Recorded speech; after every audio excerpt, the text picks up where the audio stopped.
effects. Shaders Plus is a game changer for Blender, the most popular and leading add-on for achieving industry standard shader effects. In this video, we are giving it the attention it truly deserves. Over the next hour or more, we will demonstrate each of its key features: real-time caustics that defy expectations, thin film effects, and spectral dispersion that's incredibly physically accurate. We won't just show you what it can do, we'll also walk you through how to harness its potential for your own projects. So get ready for a deep dive into Shaders Plus. But first, what's the deal with the vanilla Blender caustics and cycles? Let me quickly show you how it works. Here's a warbled glass sphere. Now I'll create a new collection for the light. And then Shift A, and I will add a point light. If we move it inside the sphere and increase its strength, we'd expect some kind of refraction appear, right? Let's place it right in the center. Alright. It does create some refraction, in fact. Now let's check the render settings. In the light paths, we've got caustics enabled. Without it, the light won't really punch through the glass material. Once we turn it on, we start seeing some light leaking through, though it's a bit, how should I put it, diffused. There's definitely something happening, but the effect isn't very well defined. Definitely not super sharp, super crisp caustics you might expect from such a small intense light source. What will happen though if we head over to the light settings and also enable shadow caustics to better approximate the caustics? Nothing just yet, but let's take a look at this. We also need to select this object. Now head down to the object settings, go to the caustics tab, and check this option that says cast and receive shadow caustics. For this one, we're probably fine with just the cast component. It's actually the floor that will be receiving these caustics. The floor, let's set it to receive. And once we've done that, cycles will switch to the crispier but also slightly slower calculation for determining where the rays should be transported through this glass. Now it looks completely different, much more defined for sure. So, Cycles definitely knows how to do that, at least to a certain extent. We can't say it's anywhere close to real time though, at least for now. In fact, since this effect is pretty computationally intense, Blender starts lagging almost immediately. And also, in this scene the noise levels are okay, but generally this effect tends to introduce a lot of noise, so the viewport denoising becomes a must-have. Well, then we can experiment with the shape of the lights, making it softer, because rarely the caustics are that sharp in the real world. So, yeah, the good news is that it works. I mean, the caustics. The bad news is that it's so slow. It's so slow. And then, how about the spectral effects when the light gets split and dispersed into different wavelengths when passing through a refractive medium? Can cycles do that? Well, to a certain extent it can be simulated by introducing multiple lights of different color. It's not a physically correct spectral split, but at least in theory it could look fairly believable. You know, adding lights of different temperature or different color, some harsh and some soft, with all these lights creating slightly different refraction patterns, you know, then producing a bit of these rainbow-like effects where these colors get mixed together once all the lights are turned on. So to a certain extent, an approach like that could be used to simulate chromatic aberration or light dispersion. But again, it's almost unbearably slow, at least if you don't own a supercomputer. So to sum it up, the good news is that Cycles knows how to deal with shadow caustics. The bad news is that it is super slow. The vanilla Cycles caustics, that is. For the sake of completeness, it could be worth mentioning that there are different render engines available for Blender.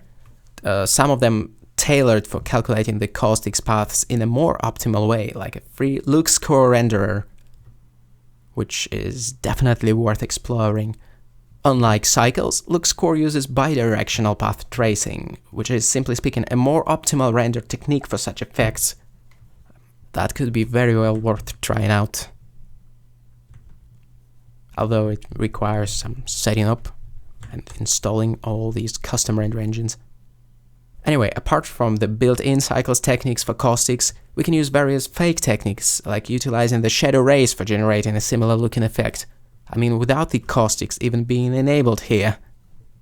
For instance, we can mix in the transparent shader to our glass shader or whatever it is.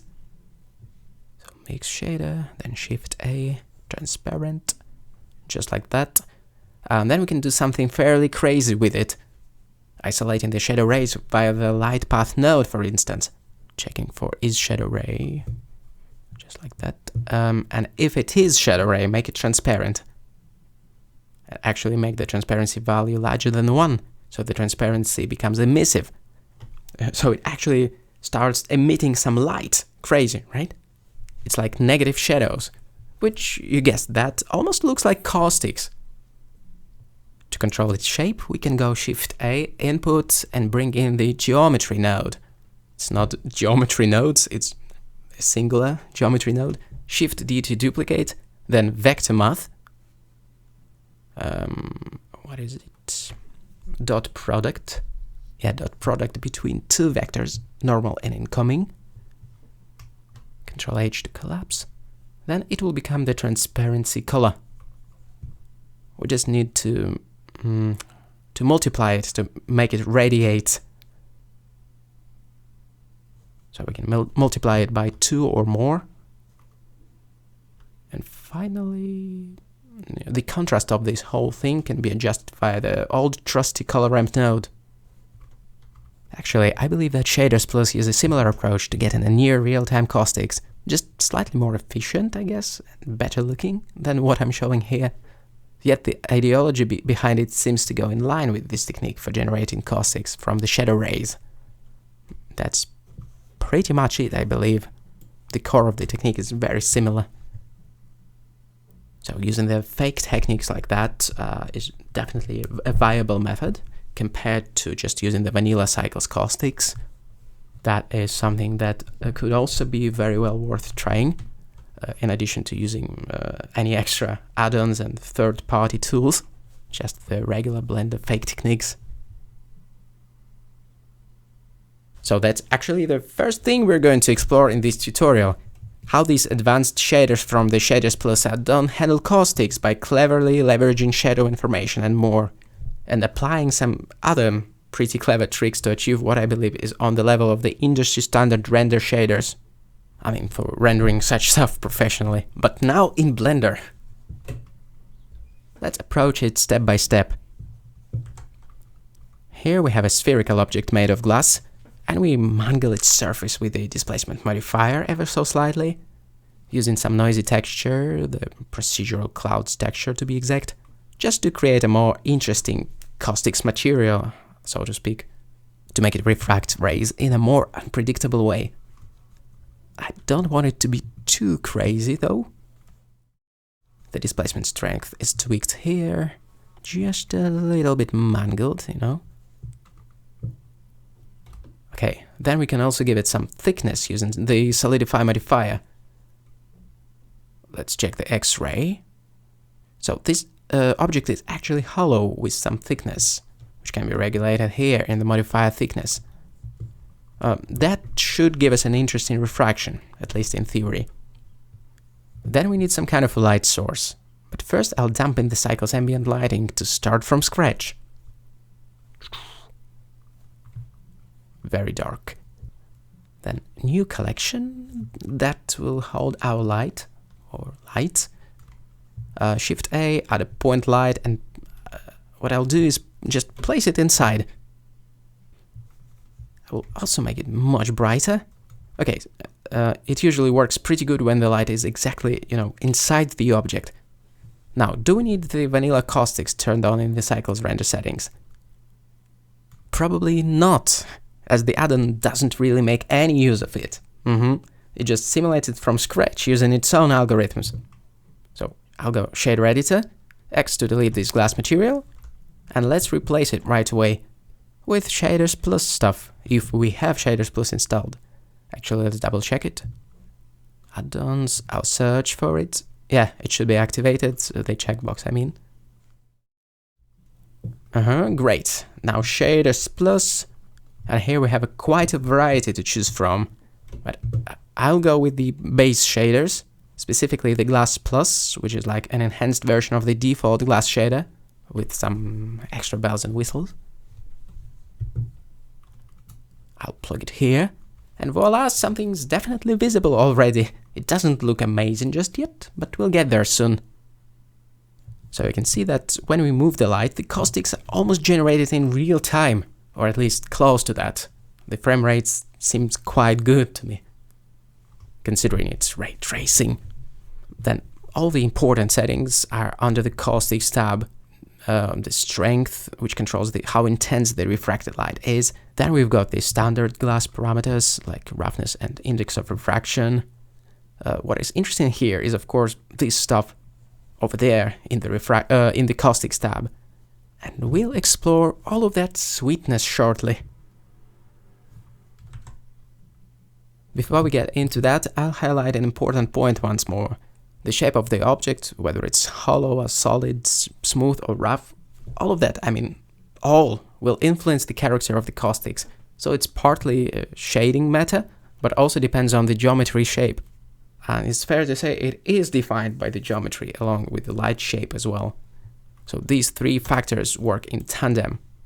If the object has an intricate shape, then the slider object shadow will help emphasize it by forcing the shader to use the shape for blocking some rays, adding extra shadowing as a result. Dispersion takes the light color and creates a rainbow-like spectral split, also depending on the color you're using. Okay. Focal point is a great one. It works like a prism or a lens, allowing you to focus light rays in some interesting ways. It's hard to describe exactly how it bends the rays, but it's incredibly useful. I'll be using it a lot in this video. Then the IOR, or index of refraction, also alters the refraction angles of the light rays that pass through that shader, or through that object with this shader rather. Caustics imperfections is a way of adding some disturbance to what could have been a clinical, very sharp refraction, even to the point of looking discrete, or how should I put it, posterized. It could almost use some dithering, right? Well, of course it's rarely that sharp, because more often than not the light isn't that sharp. Usually all lights have at least some radius, so this helps smooth things out a bit. But then the slider simulates micro discrepancies within the glass structure or whatever, the bubbles and so on, which may help to break up this posterization furthermore. So that's a good one. Then the complex/simple caustic slider interpolates between two ways to render it out, omitting or, on the contrary, emphasizing certain detail. So these are the basic settings anyway. What I want to emphasize though is that apart from the shader settings, the object and the light shape as well as the light placement are also incredibly important in creating the look you want. It's the interplay of all these factors really that create the final look. So where's the light? How large it is? All of that affects the basic characteristics of what we call caustics. Very much so. The shape of the light too. Speaking of area lights with different dimensions, for instance, like what if we go with a rectangular area light? One of the key things I've learned from experimenting with this add-on is that thin and long light tubes are just fantastic for creating certain types of effects. Something like that, for instance, a lightsaber of sorts. It can produce gorgeous light patterns. Gorgeous. Compared to simply a point light. Yeah. Beautiful, right? It can be, the area light can be elongated in different directions too. It can be made more long than wide, and so on. And again, where the light is positioned in relationship to the object, whether it's fully inside or a part of it is protruding outside its shell, all of that will ultimately shape how the light pattern will look. That's something to think about when using Shaders Plus.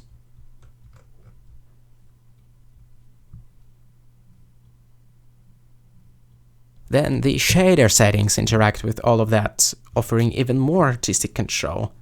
The index of refraction and all of the jaws to really fine-tune where the caustics appear, to really fine-tune the reflection and refraction for that matter. To reiterate, mind the light shape as it makes all the difference between something like this and something like that, you know? Or try another axis. You see? Affecting the look big way. If it's too prominent, the power can always be adjusted in the light panel. Okay, what other settings could be instrumental for us? Roughness, actually. It also affects how blurry the effect will appear.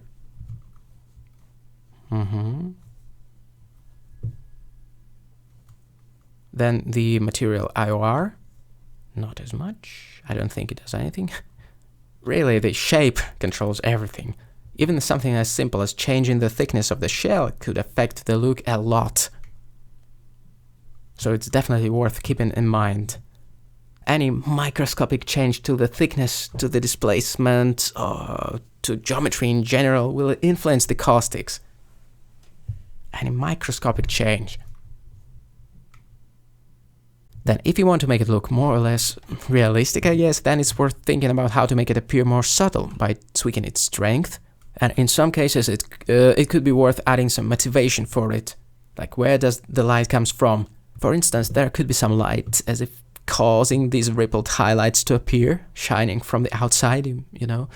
Of course, that's not actually the case, but to make it look plausible, it can benefit from being motivated by something like that. Then if this light has a lower temperature or some color gel, it's really easy to tint the glass as well, simply by changing the base color. And what is pretty cool about it is the way it's done in Shaders Plus, is that the dispersion or chromatic aberration will be based on this particular color, shifting the hues to the left and to the right of this particular color. This sort of dispersion, I mean. Edge fringing. It's no longer all the colors of the rainbow, but the color spectrum around this new color. Since we shifted it towards the warmer part of the spectrum, it will have less blue and so on. I find it to be a nice detail. If you think this video deserves it, we would definitely appreciate if you pressed like and subscribed. It would make us proud and happy, you know. Yet another element that is done so well in Shaders Plus is the continuous dispersion. Why continuous? Because unlike traditional methods that rely on RGB splits, this add-on recreates a physical prism effect directly within the shader. And that mimics spectrally accurate light biases that aren't discrete, but are rather transitionally smooth. Often the dispersion in various shaders we find online, this is my shader by the way, is achieved by offsetting the refraction color multiple times, or mixing red, green and blue refraction using a slightly different index of refraction, let's say. And that means, while this looks okay, these splits or steps become really noticeable when zoomed in. They become pretty damn evident. So what sets Shaders Plus apart is that the dispersion doesn't really split anything into discrete colors. Let's have a look. There's the Caustics dispersion, I mean. But here I'm referring to different type of dispersion, by the way. The one within the dedicated tab. The one meant to imitate spectral ray dispersion within the material itself. The way it works is magical. What it does is simulate the prism directly within the shader, making the colors shift along the spectrum, transitioning to other colors quite seamlessly. It is simply a much better implementation than what's typically found in such shaders. It is really good. By the way, this value can go beyond 1 if we type it in manually. So 10, for instance, why not? As a byproduct of the extreme dispersion strength, there's much more noise present in the render though. Unfortunately, the noisers don't work so good with this particular type of noise. That's just something to be aware of, I guess. The rainbow hued noise is just so nasty. So yeah, the dispersion using this shader can be of any strength. of any value. It actually can be spotted on a cube quite easily. The continuous nature of this effect. No matter how strong or how wide the gradient is, look how seamless it is. There are simply no gradations, no steps visible. It just transitions seamlessly. Maybe let's have a look from the inside. It almost looks like a post-processing filter from this vantage point. Amazing. That's the continuous dispersion.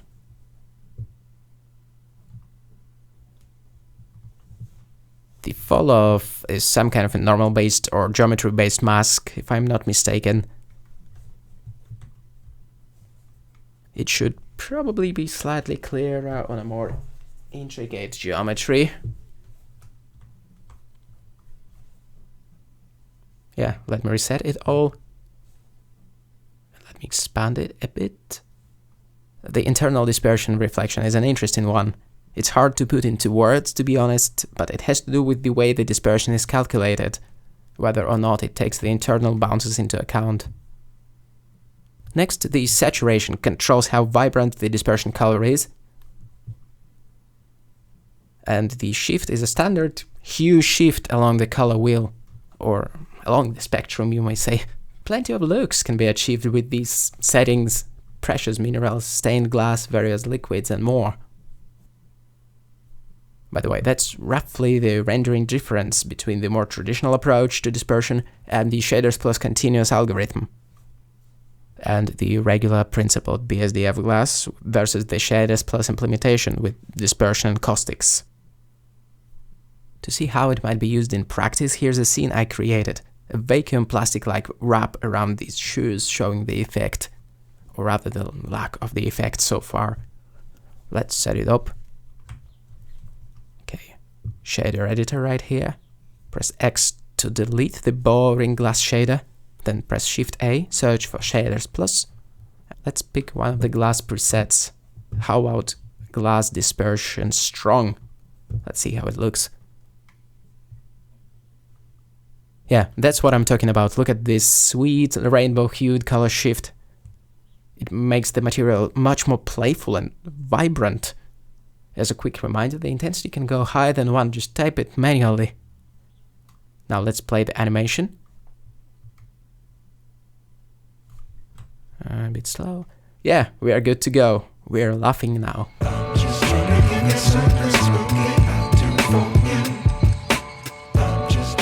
If you want to create the effect that is just dispersion without any reflection, that's also doable. Check out the refraction presets. Let's try the one labeled strong chromatic aberration. And here it is, just the dispersion effect. Not sure how usable it is on its own, but hey, here we go. Notice there is no reflection, just the dispersion. I seriously want some coffee.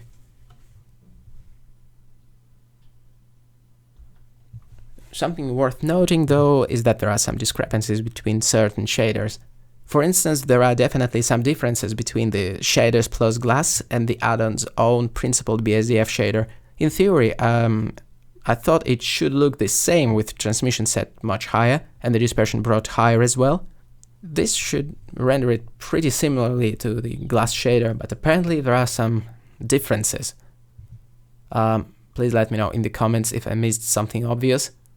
I would really appreciate that. Anyway, now let's get back to caustics and also mention some limitations inherent to this shadow rays based technique.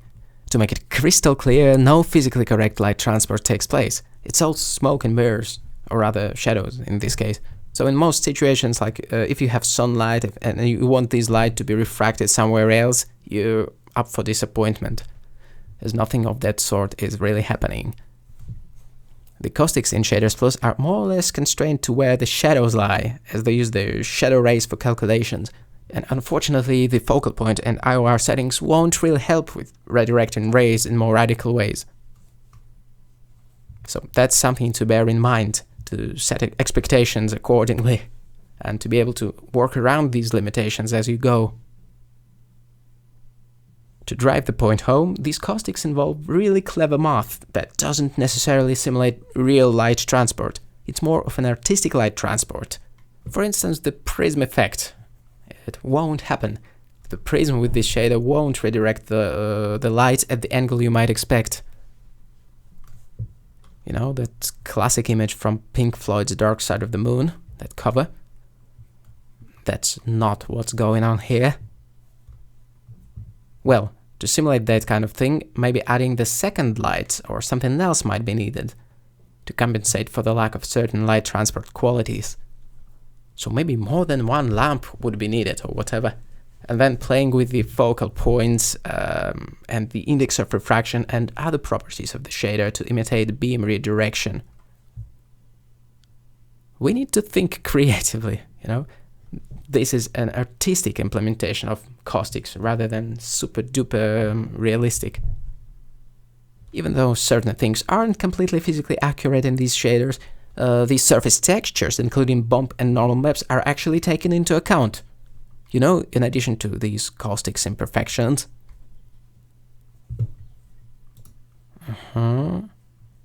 Here I've set up a noise texture fed into displacements. Basically, it can be anything, any texture, just a procedural noise to simulate some rough surface, whatever. And there it goes into the material displacement. And watch this. The caustics are actually affected by that. They're fully affected by that bump or displacement map. I think that is extremely impressive. Not to mention super useful.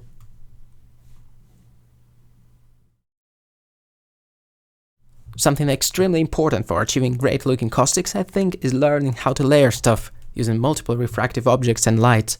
You don't have to stick to just one glass object necessarily. Here you can see there is a second object inside, creating yet another layer of light ray disturbance. It's actually amazing that the shaders from this add-on can handle such complex interactions of light. Apparently they can. So yeah, also it's possible and even recommended to layer lights. The first light creates that sort of pattern, for instance. The second one does something entirely different, depending on where you place it, how you angle it, and so on. Then again, all of that is filtered through that extra object inside. Remember, there are two objects. And this process makes you feel like a goddamn performative lighting artist or something. Painting with light, you know? It really feels like that. The third light can be, I don't know, slightly more ambient, with a larger radius perhaps. Just to shake things up.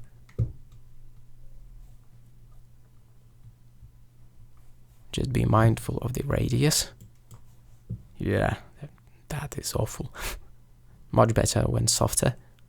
Finally, we've talked about including the light that there is here to offer some motivation for the rest of the caustic generators.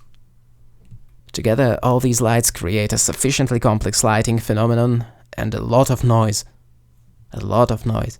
But I think that's the price we pay. In the static shots, it can be denoised rather easily anyway. In animated shots, denoising doesn't look too bad either. Just takes more time and more samples.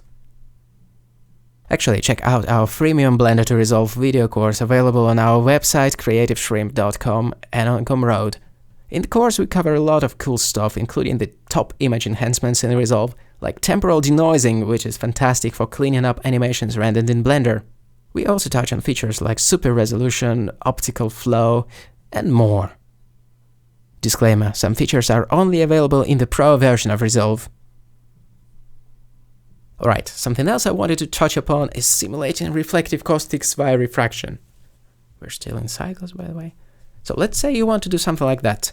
Have a light source that is fairly strong and fairly direct, that hits that water surface.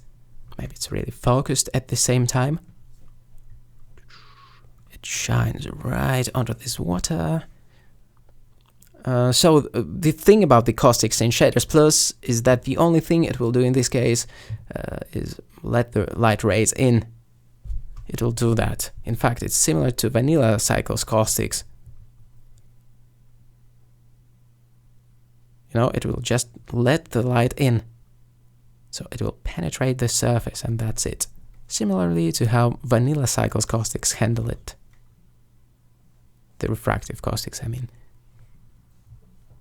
What it won't do, though, is actually reflect any rays off this surface onto this wall. Maybe in a slightly dispersed way, and so on, to leave a pattern on the wall, sort of an interference pattern, perhaps. So it won't do that. To achieve this effect, we'd need to approach it a bit differently. Okay, here's the light, and it definitely hits the surface of this pool. Then to simulate the reflection, what we can do is just add an extra light. The light from within that pond. See where I'm leading? I'll make it pretty strong so we can see it better. So placed inside, it will create a bit of an interference pattern on the wall. A fairly subtle one, but still.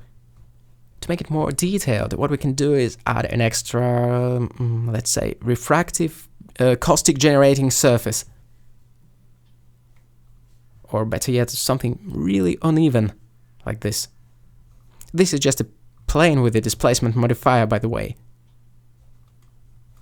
Yeah, and it uses a procedural noise texture to drive this displacement, just to add a little bit of waviness to it. And this thing should also be assigned the principled plus or any plus shader with caustics. And it should interfere with that beam, leaving a nice interference pattern on the wall. Hooray! It does resemble the reflective caustics, right? I think it looks amazing right away. Then you can decide if you want less or more chromatic aberration or dispersion. Whether you want to tweak the focus a bit to change its projection perhaps, or adjusting the whatever else, the focal point and the IOR. This could help to reshape that pattern. Actually, that's pretty good. I like it. And, you know, you can tweak other things, like the light shape. I find it usually looks more natural when the light is stretched on the X or Y axis. If you want to make it look realistic, keep an eye on the amount of, well, on the amount of everything, like the amount of dispersion, the overall brightness, and so on, to avoid making it look too artificial. The intensity of that light should also be brought down significantly, I think. Essentially, that's how the reflective caustics can be faked or simulated with the tools we have, working around their limitations and ultimately maintaining a decent amount of control over each property. This extra object itself can be made invisible to the camera in the ray visibility settings, or not to the camera but to the transmission instead. It won't affect the light pattern, because it's the shadow rays that create that light pattern anyway, right? Awesome. If you want to see a more artistic, I guess, example involving this technique, then I've taken a look at this scene by Cody, aka SMOUSE, which in turn was inspired by this classic scene from Blade Runner. So, here we have a simple interior model, and I'm going to illuminate it solely with these caustic lights, which are essentially area lights shaped like a lightsaber, stretched along one of the axes, placed near the wall for maximum light fall-off, and eventually filtered through that caustic surface, just like in the previous example. The surface is a plane with a displacement modifier that uses some procedural texture, the distorted noise. The more extreme the displacement, the sharper and brighter the pattern becomes. It works like that. Here I'm going to keep it fairly subdued, or fairly balanced. Control B isolates a portion of the viewport if you'd like to focus on just that part. Denoising could be really helpful in a scene like this.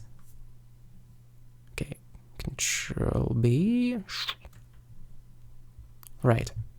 So that was the first light with this caustics modifier, let's say. The same process can be repeated as many times as we want for each wall. Here's how the stretched area light would look on its own. Not bad. And that's how it looks when combined with that extra refraction that modifies its output. As a quick reminder, these extra objects can be made invisible in the object settings, or rather ray visibility settings. Otherwise they would be visible to cameras, which is not good. For finer control over its look, we can probably keep the shader editor open, just to see what else can be tweaked. As a reminder, here we're using the Shaders Plus Principled Plus shader. All we did is boosted the caustic strength, and that's it. It can be manually overridden with any value, but if it becomes so bright, it might make sense to offset it by lowering the exposure as an option. Perhaps. Anyway, we can add as many lights as we want. I think that looks fantastic already, and a nice homage to this scene by Cody, as well as our beloved cyberpunk aesthetics of Blade Runner. Of course, of course. Yet another fascinating facet of Shaders Plus is the thin film interference. It is an optical phenomenon that occurs when light waves reflect off the boundaries of a thin transparent layer, or film, causing the waves to interfere with each other, creating shifts in color depending on the thickness of the film and the wavelength of light. Shaders Plus has all the controls we need to simulate that phenomenon. To be fair, since not too long ago, Cycles has also the built-in thin film controls, which are actually quite good, yet Shaders Plus still, in my opinion, has an edge in comparison. I'll show you why. Using thin film in Shaders Plus is really easy. It's included with pretty much all the shaders as an option. Or we can select one of the presets as a quick start, like this one, for pearlescent car paint, for instance. That's a fantastic looking pearlescent car paint right here, right? And like it should, it reflects different wavelengths of light at different angles. What we can tweak in the interference tab is the intensity of the effect. It's something that the Cycles native film simulation doesn't have. I think it multiplies the original color with that film. Then there's IOR, or index of refraction, and finally the film width. In Cycles it is presented in nanometers, because it's, well, thin. Here is just some abstract units. The film width kind of sets how many different wavelengths and repeated wavelengths this effect traverses. If it's really thin, there will be just a few major hues this colorization effect travels from and to. Once we crank up the width, we can see it cycling through more and more colors. That's really cool stuff, I like it a lot, though in my own personal work, it would probably be more of an occasional flourish rather than the main focus. Okay, something I think is worth mentioning as well is how this effect can be applied to any shader, including transparent shaders like glass. In the Shift-A Shaders menu, under the Modules Presets tab, you will find separate modules for Caustics, Dispersion and Thin Film, and the Module Combiner. So the Module Combiner has 2 inputs, I mean, for the Thin Film effect, which has a separate module, and the Dispersion effects as well. The Thin Film module should go where? It should go here, and the Dispersion should be plugged in here. Then the result can be plugged into the Caustics module. It's getting complicated. Into its color input. It can be a bit convoluted, but bear with me. The Caustics module having its own shader input, that's the crucial thing. It's where our original shader should go.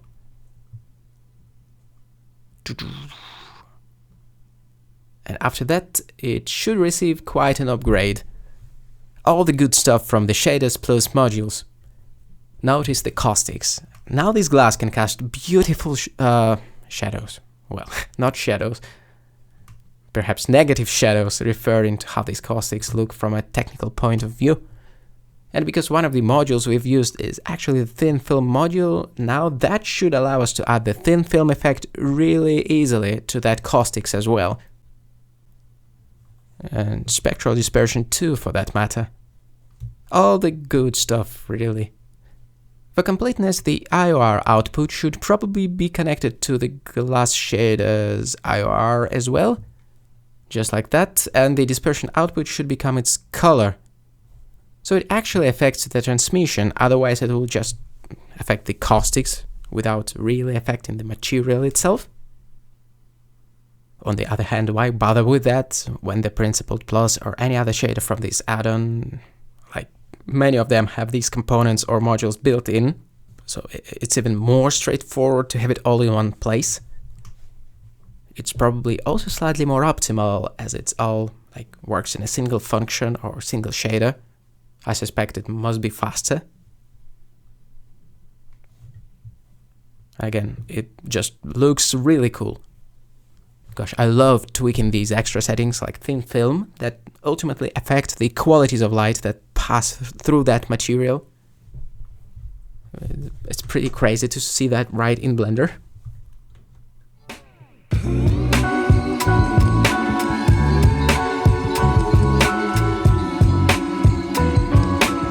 Alright folks, probably the last example of how to use shaders plus that I really want to mention is stained glass. In churches and all of that. Here I downloaded a cathedral photo scan from Sketchfab, and what I'm about to do is dump in the ambience and add our own light source. You guessed it, imitating sunlight. So here we go, and probably some fog as well to make this beam kind of palpable. I also carved the opening for that window and put stained glass there. Actually, let's Shift F3 to open the shader editor and have a look at it.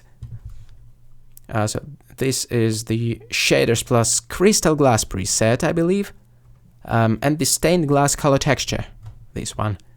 I downloaded it from Pixabay, by the way.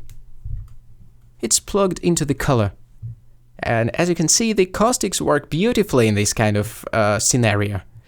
They just work, coloring the sunlight that spills into the cathedral interior based on the color of that glass.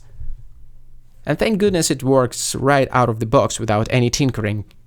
Then the haze is a must-have in this case to reveal the trajectory of the light.